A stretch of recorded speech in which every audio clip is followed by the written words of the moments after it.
Tes. Bismillah. Assalamualaikum warahmatullahi wabarakatuh. Innal hamdalillahi nahmadu wa nasta'in wa nastaghfiruh wa na'udzu billahi min syururi anfusina wa min sayyiati a'malina may yahdihillahu fala mudhillalah wa may yudlil fala hadiyalah. Asyhadu an la ilaha illallah wa asyhadu anna Muhammadan abduhu wa rasuluh. Allahumma shalli ala Muhammad wa ala alihi wa sahbihi ajma'in. Bapak dan saudara-saudara sekalian, para jamaah rahimakumullah. Tentu yang pertama kali, marilah kita senantiasa bersyukur kepada Allah. Bersyukur kepada Allah dengan nikmat yang Allah berikan kepada diri kita, terutama nikmat keimanan kita, keislaman, dan serta sehat kita, sehingga pada pagi hari ini, pada subuh yang berbahagia ini, kita masih diberikan kesempatan waktu olehnya untuk melaksanakan salah satu yang difardukan kepada diri kita. Karena kata Allah Subhanahu wa taala di dalam Al-Qur'an, ya ibadiyalladzina amanu inna ardi wasi'atun fa iyaya fa'budun. Allah katakan, wahai orang-orang yang beriman, ya ibadiyalladzina amanu inna ardi wasi'ah. Sesungguhnya bumi kita ini adalah begitu sangat luas. Dalam artian bahwa wasi'ah itu ada sebuah pengertian bahwa di atas bumi ini, di dunia ini, tentu dari masing-masing diri seseorang atau individu-individu bermacam-macam profesinya. Ada yang bekerja sebagai pegawai negeri, ada yang bekerja sebagai swasta, dan macam-macam profesi yang dilakukan oleh manusia. Akan tapi kata Allah Subhanahu wa taala, sesibuk apapun gawian kita, sesibuk apapun pekerjaan kita, fa iyaya fa'budun, maka kita tidak boleh lupa dengan kewajiban kita untuk melaksanakan ibadah kita kepada Allah Subhanahu wa taala dalam bentuk sebuah kewajiban kita, sebuah ketetapan yang ditetapkan kepada kita yang tidak boleh kita tinggalkan, yaitu ibadah fardu sholat. Adalah kewajiban kita untuk melaksanakan sholat. Jamaah rahimakumullah, seperti yang telah kita ketahui bersama, bahwa puasa yang kita laksanakan di bulan Ramadan ini, insya Allah kita memasuki hari ini hari yang ke-11, 12 ya, hari yang ke-12 di bulan Ramadan. Artinya perjalanan waktu itu begitu sangat cepat, sehingga di dalam hadis qudsi itu dikatakan bahwa wa anta la tadri. Terkadang manusia itu tidak menyadari terhadap putaran waktu itu. Kenapa disebut dengan demikian? Ada dua hal. Ada dua hal kata Allah Subhanahu wa taala di dalam Al-Qur'an itu disebutkan, dalam perputaran waktu itu ada dua hal yang perlu diingat. Yang pertama, tabarakalladzi ja'ala fis sama'i buruja wa ja'ala fiha siraja wa qamaran wa huwal ladzi ja'ala al-laila wan nahara khilfatan liman arada ayyadzakkara aw arada syukura. Kata Allah Subhanahu wa taala di dalam ayat ini dua hal yang sangat penting untuk kita ingat. Dalam perputaran waktu itu, yang pertama, liman arada ayyadzakkara, akan menjadi sebuah ayyadzakkara. Maka kita, keseharian kita ada yang disebut dengan zikir gitu. Maka zikir itu adalah ingat. Jadi perputaran waktu yang mengakibatkan usia kita semakin bertambah yang tentunya harus diingat. Jangan kita hanya melihat usia itu bertambah, yang pada hakikatnya adalah usia kita adalah berkurang. Maka kata Allah Subhanahu wa taala, kalau kita lihat dari ayat itu, maka kita akan menjadi ingat, ya Allah, kami sudah diberikan usia yang demikian.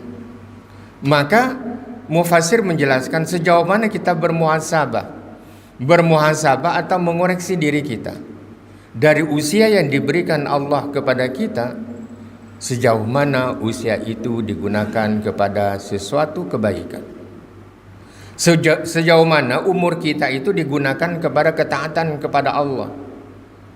Dan sepanjang hidup kita ini untuk menjadi peringatan tazkirah kepada diri kita, mungkin dalam perjalanan hidup kita ada sesuatu yang kita lakukan, baik itu sengaja maupun tidak sengaja, sesuatu yang dilarang oleh Allah. Nah, itulah yang disebut dengan evaluasi. Nah, evaluasi itu tidak hanya sekedar evaluasi. Yang terpenting setelah mengevaluasi diri kita adalah ada semacam perubahan untuk kita. Ada semacam perubahan untuk kita. Perubahan yang bagaimana? Setelah kita mengetahui, oh iya, kami usia sekarang, berapa banyak amal ibadah yang saya lakukan, sungguh sangat kurang. Maka kita dalam menghadapi bulan Ramadan ini adalah bagaimana kita mengevaluasi diri kita. Yang Ramadan itu disebut dengan riyadhah. Bahasa kita riyadhah itu latihan. Lalu dari usia yang Allah berikan kepada diri kita, yang kita nikmati, maka dari riyadhah itu, dari latihan itu berapa banyak, berapa kali kita melakukan riyadhah itu dari usia yang kita lakukan. Berapa kali kita melakukan ibadah puasa? Masa kita harus latihan terus? Akan tapi disinilah kita disebutkan faida azamta fatawakkal 'ala Allah. Kalau kita ingin suatu perubahan, maka faida azamta, kalau kita punya satu tekad, kita lakukan tekad itu, perubahan itu, dan selebihnya kita pasrahkan diri kita kepada Allah Subhanahu wa ta'ala. Itulah yang pertama. Yang kedua, jamaah rahimakumullah, dari ayat yang ulun bacakan tadi, liman arada ayyazzakara au arada syukura au arada syukura. Yang kedua, dari ayat ini adalah mengandung dua hal yang penting. Yang kedua itu adalah au arada syukur. Artinya siapa yang mengadaki dirinya untuk bersyukur kepada Allah. Syukur yang dimaksud itu adalah, syukur secara bahasa itu adalah berterima kasih. Berterima kasih kepada siapa? Tentu berterima kasih kepada siapa yang memberikan nikmat itu, yaitu Allah Subhanahu wa ta'ala. Oleh karenanya, nikmat umur, cara kita bersyukurnya gimana? Cara bersyukur dengan nikmat umur kita gimana? Artinya adalah bersyukur dengan nikmat umur yang Allah berikan kepada diri kita sepanjang hayat kita, sepanjang umur kita. Allah telah memberikan kesempatan. Allah telah memberikan kesempatan waktu kepada diri kita, kesempatan umur kepada diri kita.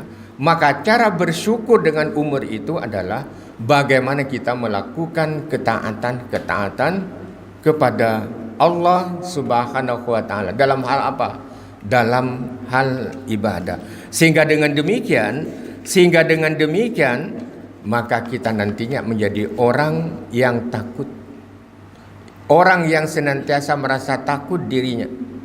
Takut dirinya dengan Allah Subhanahu wa ta'ala, seperti yang telah diungkapkan dalam oleh sahabat Nabi adalah al-khaufu minal jalil. Apa al-khaufu minal jalil itu? Adalah takut kepada Allah yang maha agung. Dimanapun kita berada, dalam posisi apapun kita bekerja, dalam situasi apapun kita melakukan tugas-tugas kita, maka kita senantiasa al-khaufu minal jalil. Maka kita harus senantiasa kita takut kepada Allah Subhanahu wa ta'ala. Kalau takut kita kepada Allah, maka kita akan bisa mengoreksi apakah gawian kita bujurkah, apakah pekerjaan saya ini betulkah atau tidak. transaksi ini melanggar syariah atau tidak? Dan kalau saya mencari nafkah, apakah nafkah yang saya berikan kepada anak dan istri kita dari sesuatu yang baikkah atau yang tidak? Kenapa kita lakukan demikian? Kita takut kepada Allah yang kita nanti summa latus alunna yauma idin anin naim. Bait ini insyaallah kita hafal semua. Summa latus alunna yauma idin anin. Summa kemudian latus alunna yang berasal dari kata sa'ala. Sa'ala itu adalah soal. Artinya kemudian akan ditanya. Latus alunna yauma idin anin naim. Suatu hari nanti akan ditanya kita semua terhadap nikmat-nikmat yang Allah berikan kepada diri kita, kemana kita gunakan. Nah, itulah yang disebutkan oleh sahabat Nabi itu al-khaufu minal jalil. Yang kedua, al-khaufu minal jalil adalah wal amali bit tanzil. Artinya bagaimana kita beramal itu, bagaimana kita beramal sesuai dengan apa yang telah diturunkan Allah kepada kita. Apa yang diturunkan Allah adalah Al-Quran. Maka ketika kita beramal, kita melakukan ibadah itu adalah, maka sesuatu yang kita lakukan itu tidak ada yang bertentangan dengan Al-Quran dan hadis-hadis Rasul Sallallahu Alaihi Wasallam. Karena sahnya sebuah ibadah itu dan akan menjadi amal soleh ibadah yang kita lakukan itu harus memenuhi dua unsur. Unsur yang pertama itu adalah niat ikhlas karena Allah. Kita sama-sama dari rumah untuk menuju mushola Fathul Jannah. Maka niat kita tidak ada lain bahwa niat kita adalah untuk beribadah kepada Allah. Niat yang lurus itulah yang disebutkan oleh Rasul sallallahu alaihi wasallam sahnya sebuah ibadah. Yang kedua, sahnya sebuah ibadah itu adalah setelah kita berniat karena Allah Subhanahu wa taala. Yang kedua, yang kita lakukan sesuai dengan apa yang telah dicontohkan Rasul kepada kita. Sallu kama ra'aitumuni usolli. Hendaklah kalian itu salat sebagaimana aku melakukan salat. Artinya tidak ada gerakan yang menyalahi dari aturan atau contoh dari Rasul sallallahu alaihi wasallam. Baru itu dikatakan menjadi ibadah yang akan mengakibatkan amal soleh untuk kita. Yang ketiga, wal istidadul yaum. Apa yang disebut dengan istidadul yaum? Istidadul yaum itu adalah mempersiapkan diri. Untuk apa? Suatu hari yang akan kita hadapi nanti adalah yaumul akhir. Karena proses kehidupan manusia tentunya tidak akan dia hidup selama-lamanya atau kekal selama-lamanya. Pasti dia akan menemui apa yang disebut yaumil akhir nanti. Ada di antara kita kadang menyangka Sidin tapi sudah mendahului kita. Sidin masuk rumah sakit mengantarkan keluarganya yang sakit. Akan tetapi keluarga yang diantarkan itu tidak dalam keadaan sehat, tapi yang mengantarkannya yang berdahulu. Nah, itu adalah sebuah proses dari suatu kehidupan yang nantinya kata Allah Subhanahu wa taala, yang demikian itu adalah merupakan tazkirah, peringatan kepada kita semua.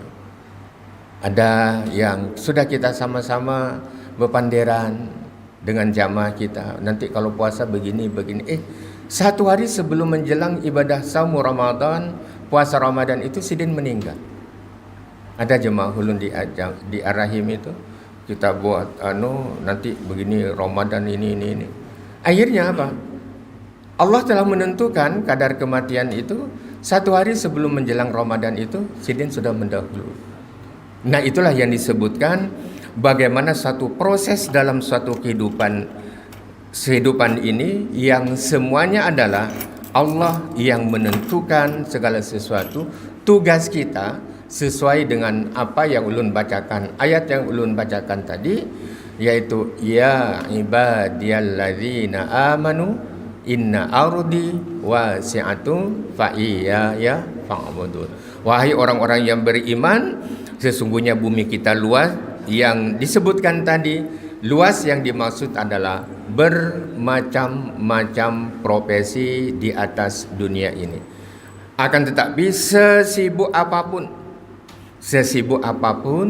yang kita lakukan dalam keseharian kita, jangan lupa kita untuk beribadah kepada Allah Subhanahu wa taala. Artinya adalah lalu kunci kita, bagaimana kita melakukan di dunia ini ketika Allah memberikan kesempatan kepada diri kita. Bagaimana Allah memberikan satu petunjuk kepada diri kita semua, yang apabila kita diberikan kesempatan itu ada 3 hal. Kita harus bisa melakukan 3 hal itu, yang akan sesiapa yang melakukan 3 hal itu, maka dia tidak akan mengalami kerugian atau melakukan satu perniagaan yang tidak akan pernah rugi kalau manusia itu melakukannya. Apa itu? Yang pertama, di dalam surah Fatir itu, manusia itu tidak akan pernah mengalami, kata Allah Subhanahu wa taala, mengalami suatu kerugian di dalam hidupnya kalau dia melaksanakan 3 kunci di dalam hidupnya. Yang pertama adalah di dalam surah Fatir itu disebutkan yatluna ayatillah, yatlunal kitab. Artinya yang pertama, kalau manusia itu melakukan apa yang disebut dengan yatlunal kitab, membaca kitab, artinya membaca kitab suci Al-Quran, maka manusia itu tidak akan pernah merugi. Kenapa disebutkan demikian? Maka nantinya ayat yang kita baca di dalam Al-Quran menjadikan syafaat nantinya pada kita ketika kita dipanggil oleh Allah Subhanahu wa taala.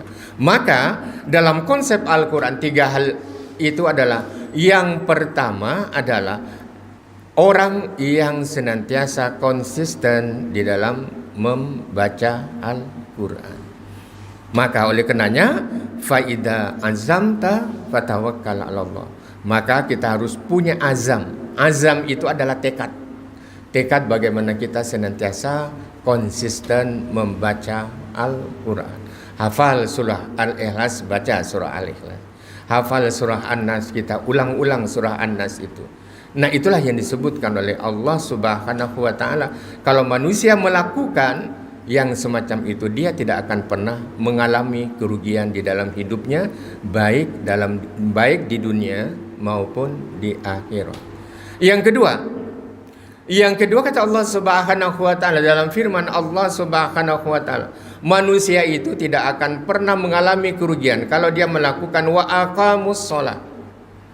Artinya manusia itu tidak akan pernah mengalami kerugian kalau dia konsisten istiqomah dia dalam menjalankan ibadah salat.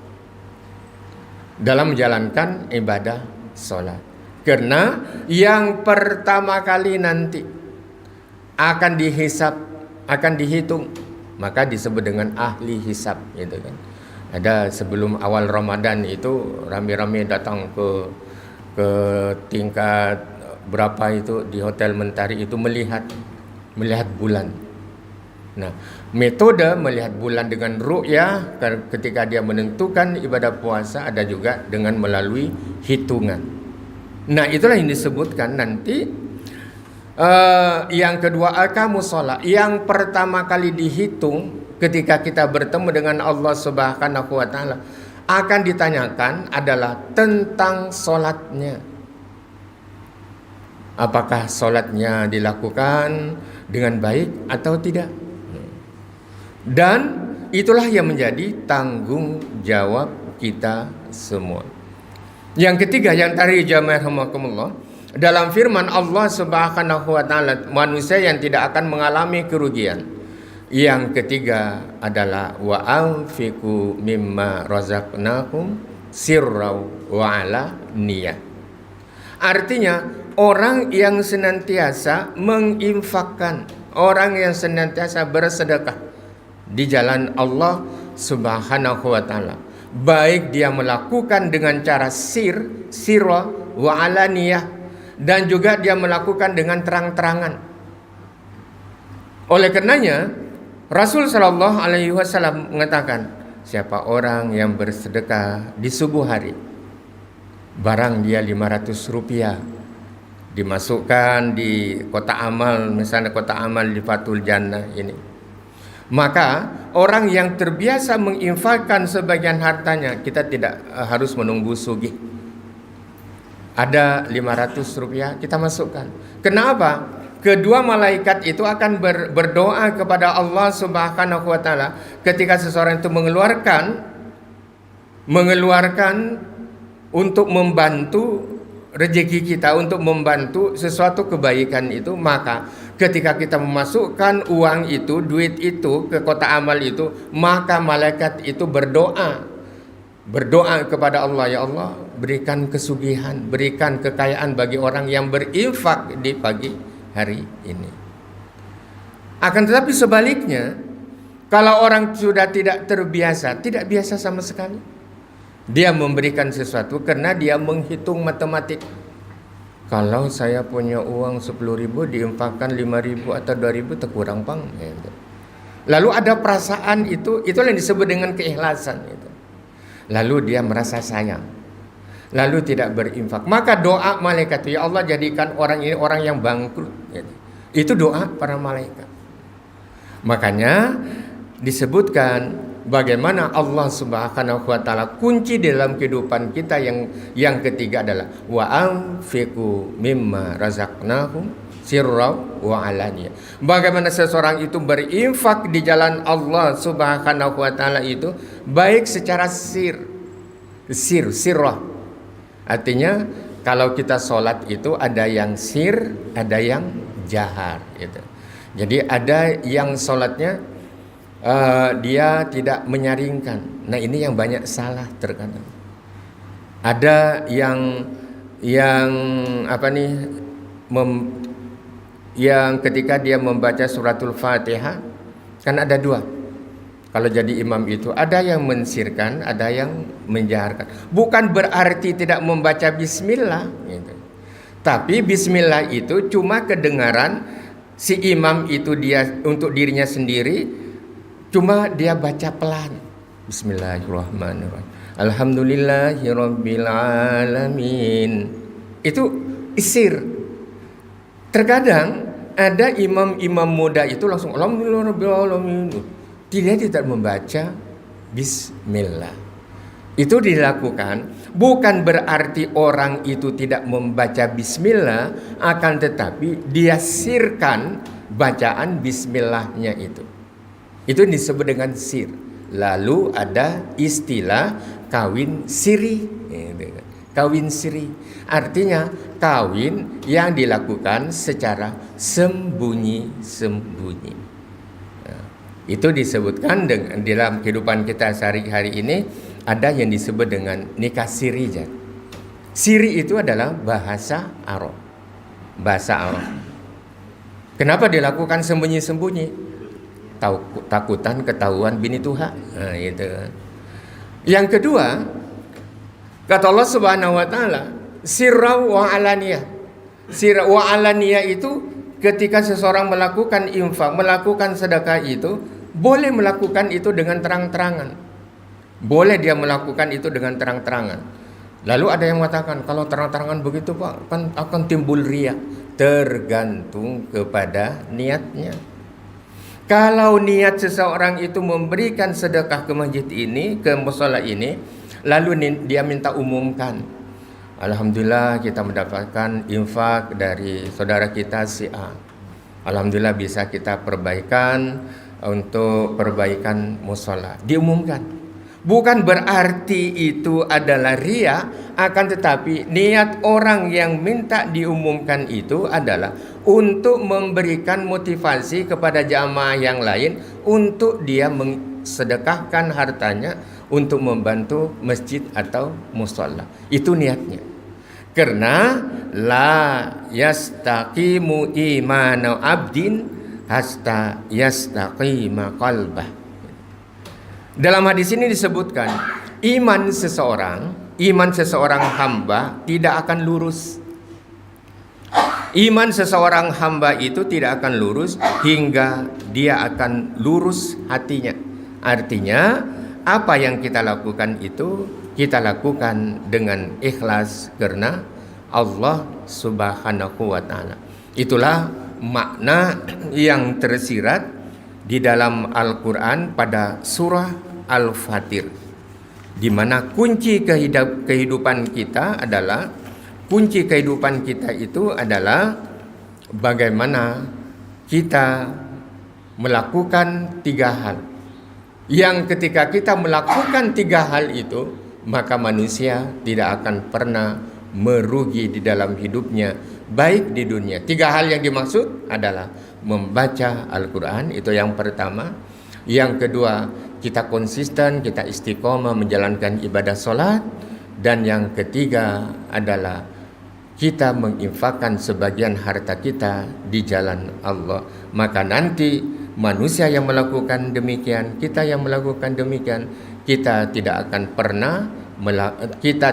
pernah mengalami kerugian. Siapa yang berkata demikian? Tentu disebutkan di dalam ayat itu adalah Allah Subhanahu wa taala. Mudah-mudahan dengan ibadah puasa yang kita lakukan ini, kita akan menjadi orang yang menjalankan ibadah puasa itu dengan baik. Dan kita dalam menjalankan ibadah puasa ini, kita senantiasa diberikan kesehatan oleh Allah. Dan yang kedua, amal ibadah, bacaan Al-Quran kita, sedekah kita, salat berjamaah kita dari mulai awal Ramadan sampai ke hari yang ke-12 ini, semuanya akan diterima dan diridai oleh Allah Subhanahu wa taala. Dan yang terakhir adalah mudah-mudahan kita semua di dalam menjalankan dari awal Ramadan sampai akhir Ramadan, Allah Subhanahu wa taala memberikan kesehatan kepada diri kita dan kita mampu melaksanakannya dengan baik. Amin ya rabbal alamin. Itu saja yang ulun sampaikan pada kesempatan subuh yang berbahagia ini. Mohon maaf kalau ada kesalahan yang ulun sampaikan ini atau keseleo lidah ulun. Mohon maaf yang sebesar-besarnya, karena yang ulun kutip ini adalah dari Al-Quran dan hadis-hadis Rasul sallallahu alaihi wasallam. Billahi taufiq wal hidayah. Assalamualaikum warahmatullahi wabarakatuh.